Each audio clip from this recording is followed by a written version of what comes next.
and again, you just look at the very nature of our left brain dominated world that we now find ourselves living within, that everyone is encouraged to have an opinion. And in fact, you define yourself by having an opinion. And what all that ends up happening is that no truth is ever even examined. We don't come close to any kind of actual truth. All we end up doing is just raising all of these questions, our opinions, defining ourselves by the arguments that we make. And we just go back and forth, arguing over complete bullshit and never once coming close to the actual center, to the actual homeostasis of our reality. And it's so sad. And this is maybe a great segue for us to start talking about inside the human body and how syncretism works perfectly there as well, and how that the only way that we connect to the ether, and again this instant awareness, this instant understanding of all knowledge in God's eternal moment, is by going to the right. And that's why everything, not just the Bible, but in all of these the spiritual soulful text, it's always ascending, and it's ascending up and to the right hemisphere of the brain. We have to get out of this rat race, this hamster wheel where we just go round and round and round with our opinions, getting nowhere, because like you said, there is only one truth, and you can't argue with it. It is the basis, it is the foundation, as you said, of all things. It is at the root, or Torah, of all things. Every single thing is made up the same way. It is at the root of all things. It is. There's no argument to be made. There's no opinion to have. There's an acceptance. An acceptance leads us to learning. And learning to an understanding, and then in time perhaps teaching. And we need more Santos Bonacci's teaching this understanding, not opinions, not arguments. That's the realm of the rabbis of law. And we just argue back and forth and over these ridiculous principles of law, the mother of all justice is blind, and all of this nonsense that is perpetrated against us.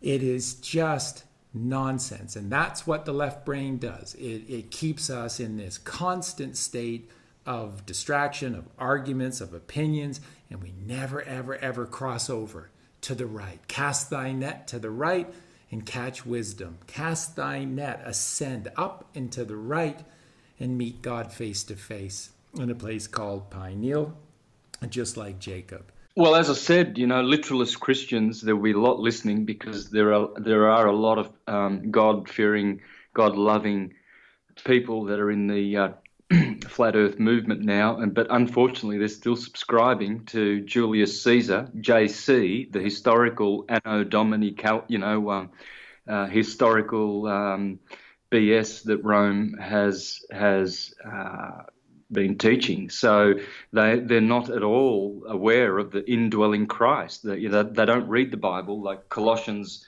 1:26-27, telling you that Christ is indwelling. You won't find him 2,000 years ago walking around. Gee, I'll tell you, it's so funny. I mean, they don't think. I mean, if there was a Jesus, you'd think that he would actually write something down. I mean, we've been waiting for millions of years to be saved, dude. You get here, and all you do is whisper in Peter's ear, a couple of little things, and you do a sermon or two on Mount here and in a boat over there, and then you order everyone, don't tell anybody that the Son of Man is raising the dead. Keep it a secret. Hush, hush. I mean, this is all. It's a fairy tale. Yep. But it's a beautiful fairy tale, because it hides the most precious and amazing truths that only spiritualists can understand. So, in saying that, to be a Christian is, to be a great. It's a good thing. It's a beautiful thing.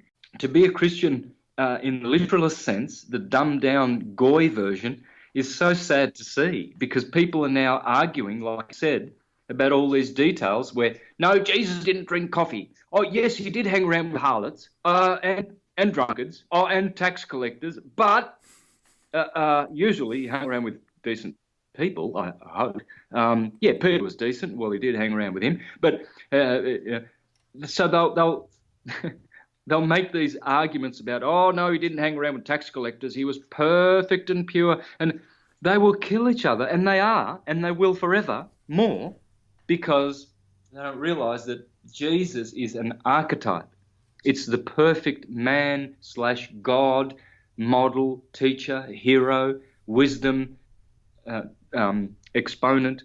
It's the perfect system to teach children, to teach humanity how to be perfect, how to be ideal, how to be godlike. So it's a system. But if you do your comparative studies, all you have to do is you have to read 1 or 2 books, this is how easy it is, of comparative religion. And there you go. And then you'll realize that your story about Jesus is spoken of in Bhagavad Gita, in the Zendavesta, in the Popol Vuh, and every single other sacred text in the universe. They just use a different name for him. Exactly. But it's still the same story. There's only one story. Exactly. And that is and by the way, Tory, that's where Jupiter is hiding, because his story is his Tory. Oh, because that's brilliant. Tor, well, yeah, because that's why Anno Domini, which goes back to, supposedly Jupiter, Zeus, Jesus. Thank you, Christians, for continuing to call Yeshua or whatever Jesus, the Greek Zeus, right down to 2019. Thank you, Pentecostals, born-again Christians, all of you who have saved the true name of Zeus in Jesus. Thank you. I really am so thankful to churchianity for actually preserving syncretism right under the noses of the stupid churchgoers. Jesus is coming to save you, you wretch, you sinful wretch. On a white horse. Yeah, I'm glad that they are teaching the truth, that it is Zeus who is the savior, because he is the God of gods. Yeah. It is Jupiter, Zeus, Jesus. Yeah. So thank you, Christians. Let's shout out to all the churches, all the normies out there. Now, here's what you're going to learn if you do a little bit, just a little bit. All you flat earth Christians there, you sound like you've got the high moral ground. You look like a bunch of pontificating morons. All these, who's this guy who's, representing Jesus now in the flat earth community? Who are these? Can you name a few of these guys? Well, I guess the worst would be, to me, would be Rob Skiba, because he started off by saying that I'm not saying that I know that the earth is flat. I'm just saying I don't believe in NASA, but I'm a literalist Christian.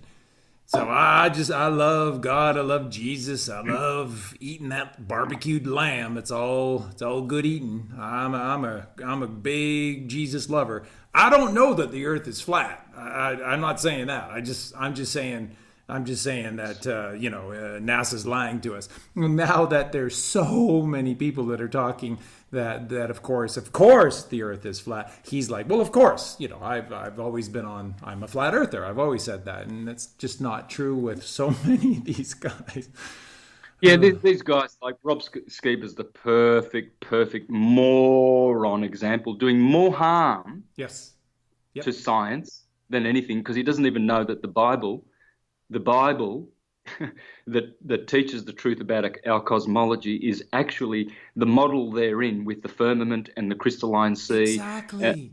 Etc. That is the Ptolemaic astrological model. Exactly. These guys are doing much more harm preaching a stupid, pathetic, literal Jesus is coming to wipe your nappies and flat earth in the same breath. Look, I hope some of the listeners send this to Rob Skiba, because I'm going to smash these pontificating high moral ground dunces who belong to churches who have a 501c3 tax, Exactly. Yeah. and they're teaching state Christianity with a literal Jesus.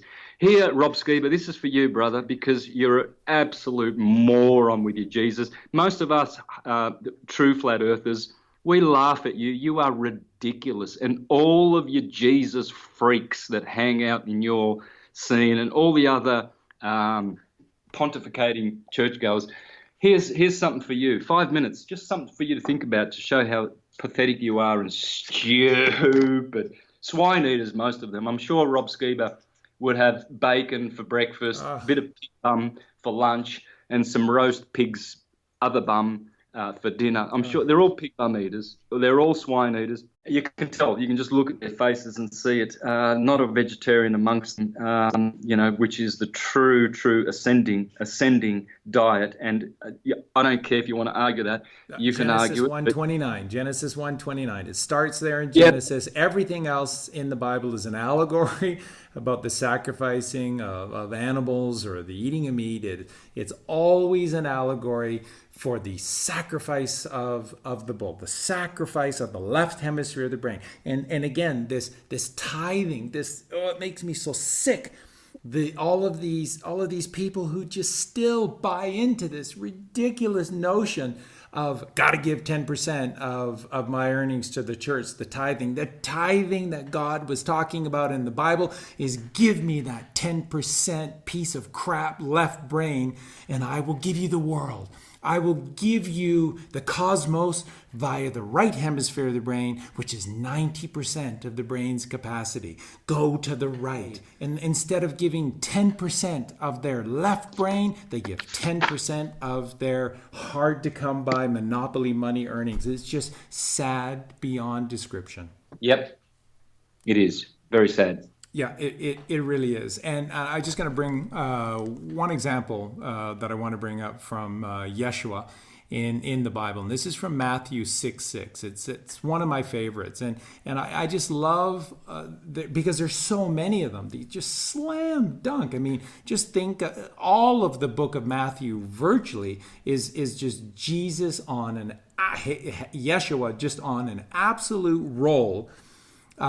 Speaking all of these very powerful truths and calling out these fake followers for what they are. So this is Matthew 6:6. When thou prayest, enter into thy closet. So it says, and when thou prayest, thou shalt not be as the hypocrites are, for they love to pray standing in the synagogues and in the corners of the street, so that they may be seen of men. Verily I say unto you, they have their reward, swine eaters. But thou, when thou prayest, enter into thy closet, and when thou hast shut thy door, pray to the Father which is in secret, and thy Father which seeth in secret shall reward thee openly. But when ye pray, use not vain repetitions as the heathen do, for they think that they shall be heard for their much speaking. Be not ye therefore like unto them, for your Father knoweth what things ye have need of before ye ask him.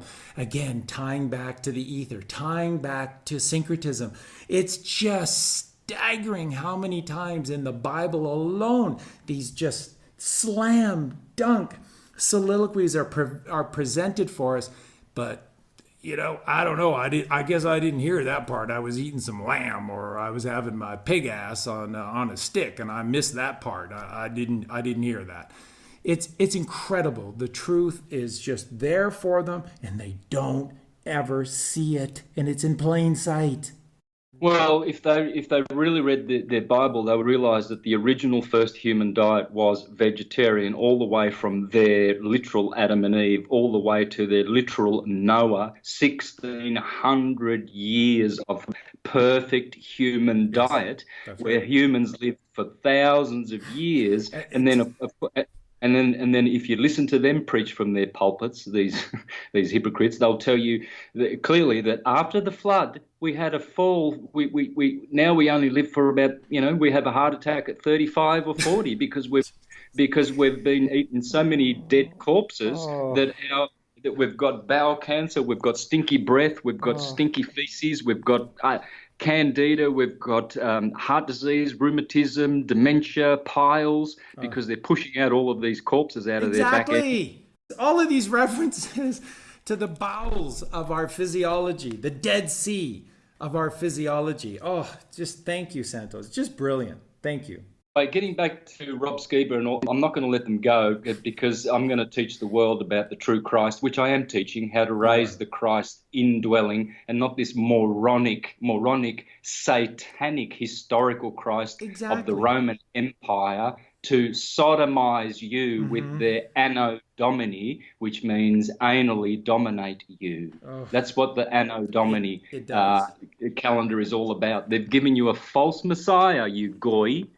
Robert Skiba in particular, absolute plebeian Gentile moron, playing right into, smart enough to work out that the earth is flat, but not smart enough to work out that the Bible, when you read it, it's not history. It has got elements of history in it as a device, as a redaction device to bring the myths down into your timeline. So the Romans did that. The Gospels were around for thousands. Christian Gospels have been dated way back to the beginning of time. They were writing these Gospels. The Romans came along, canonized 4 of them, burned all the others, or tried to. Some of them survived, and said, well, no, this is it. There's only 4, and these are the canonized ones. And this is Rob Skiba is actually promoting canonized doctrine. That's what he's promoting, right? Now, so no problem with that. I've got no problem with the Bible. It's a great book. I'm not saying that those canonized books are not good. They're great, okay? But there were more. Now, here's what Rob and all his literalist morons will learn if they do a bit of comparative study. Here's a little brochure, just a brochure called Pagan Origins of the Christ Myth by John G. Jackson. Most of these guys will probably already have turned off this podcast, so they're not going to look at the book, but I'm going to read out of it for them, just to persecute them, because I don't like stupid people having good nights of sleep when they put themselves on soapboxes like Rob Skiba and teach bullshit out of one hand and then mix it with truth. Here's what you'll learn on the 15th page when you do a bit of comparative reading. So if you read Bhagavad Gita, you're going to find Christ and Jesus doing the same things as your canonized Roman Gospels. And here it is. This is what you'll learn.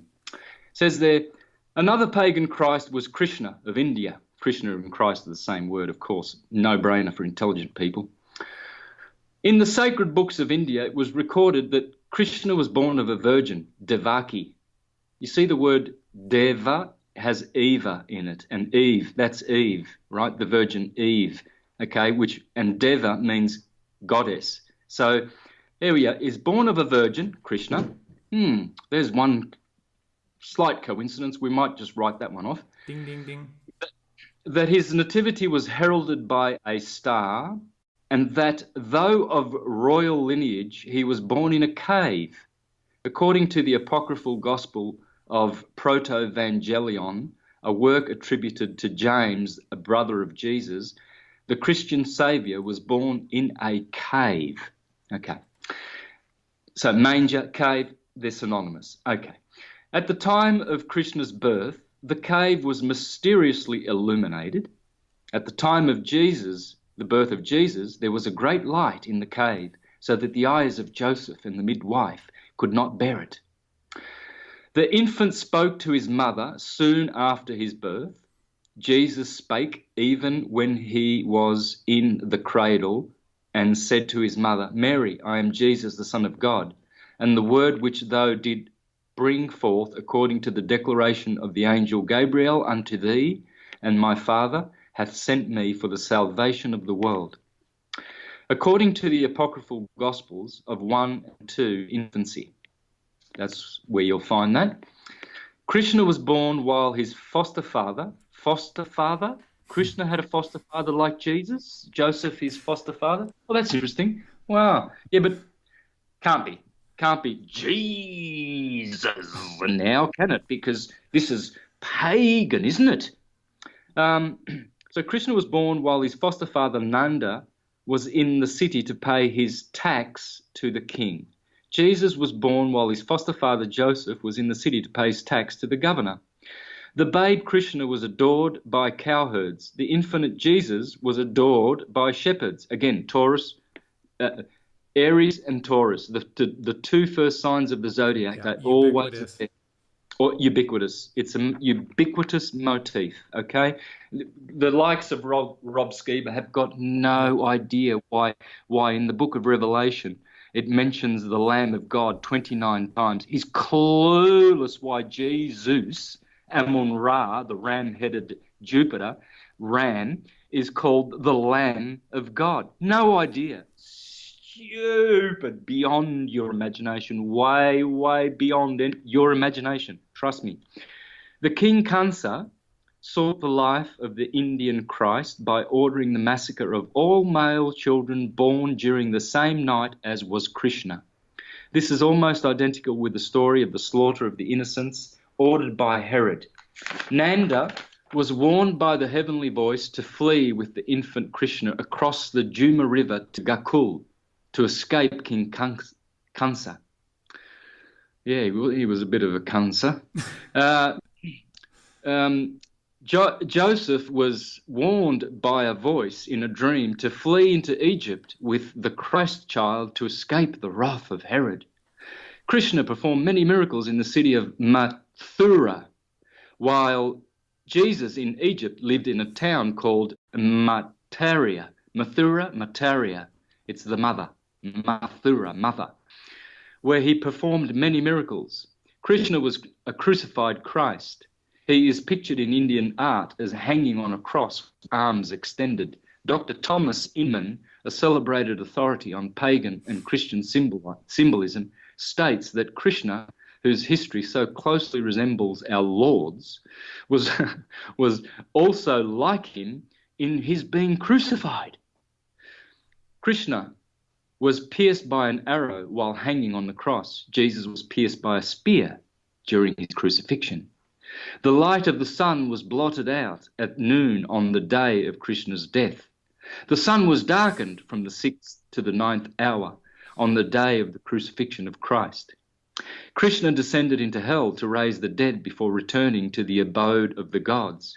We read of Jesus Christ that he descended into hell and on the third day rose again from the dead. The descent into hell of Jesus is described in the apocryphal Gospel of Nicodemus. Krishna rose from a grave and finally ascended bodily to heaven in the presence of a multitude of spectators. A similar story is related of Jesus Christ. In fact, there were 500 spectators who saw Jesus ascend Christ. In Indian art, Krishna is represented as a man of black complexion. The word Krishna literally means the black. In early Christian art, Jesus is almost invariably represented as a black man. Sir Godfrey Higgins made a thorough investigation of the pictures and images of black infants and Madonnas in the cathedrals of Europe. And then he goes on to mention all of those cathedrals where you can go and see black Jesus all over Christendom, Germany, Italy, France, etc. This is true Christianity, folks, comparative Christianity, because there is only one religion, and it's a Christian religion, okay? Some call it Buddhism, some call it Islam, some call it Hinduism. It's all the same stuff.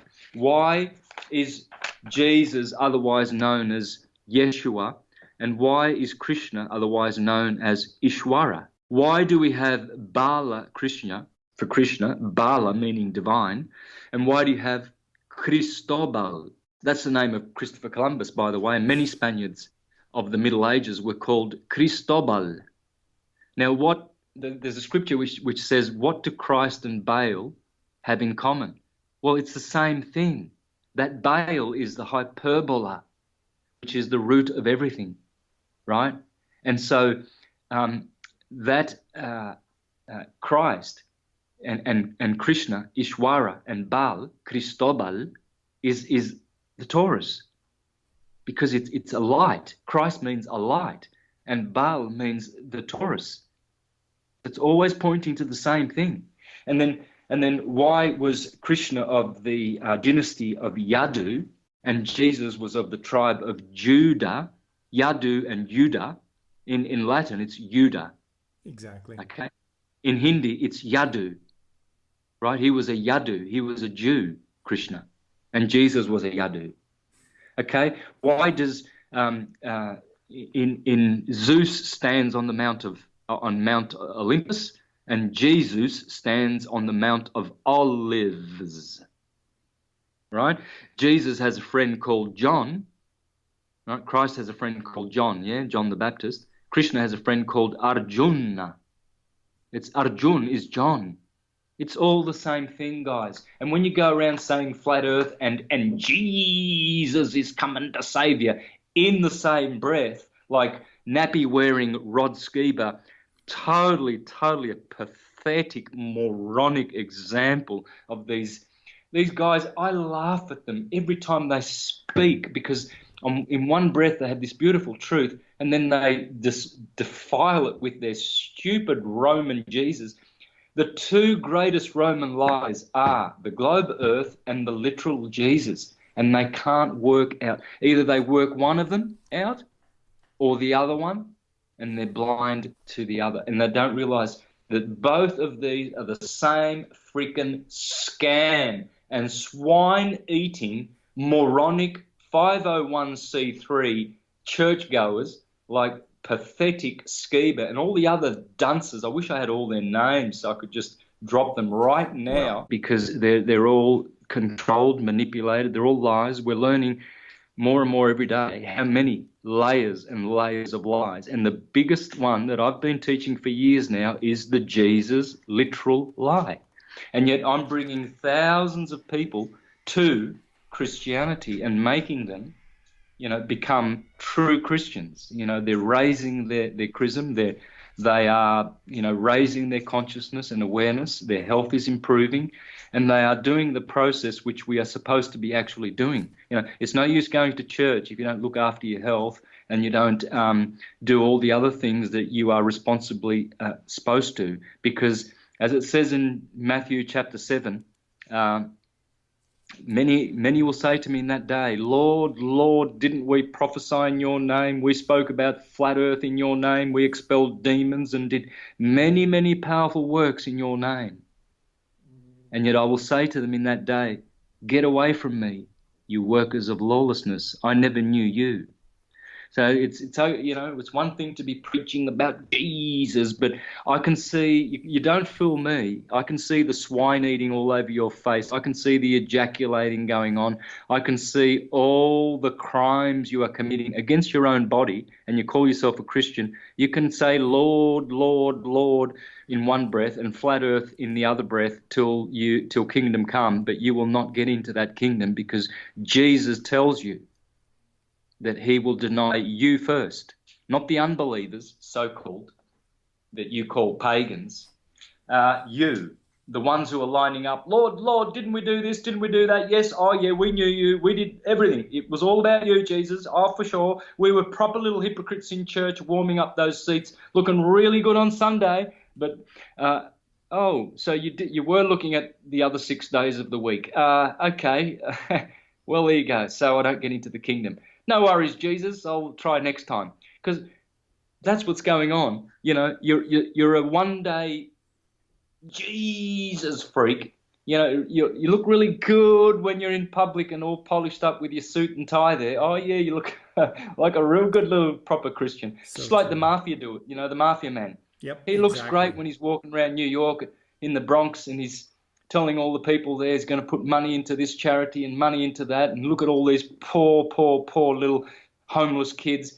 Right, there's my charity on the corner. Go there and get some food, get some meal tickets, and I'll look after you. In the meantime, politicians. Yeah, he's looking after people in his charities, but he's killing a whole bunch of other people that he doesn't like outside of his charities. And that's what these Politicians, the church. Yeah. that's exactly the same as these Rob Skeevers, you know. So to the listeners that are more intelligent than these church-going types, please send that snippet of comparative theology to these guys. Don't let them rest, please, guys.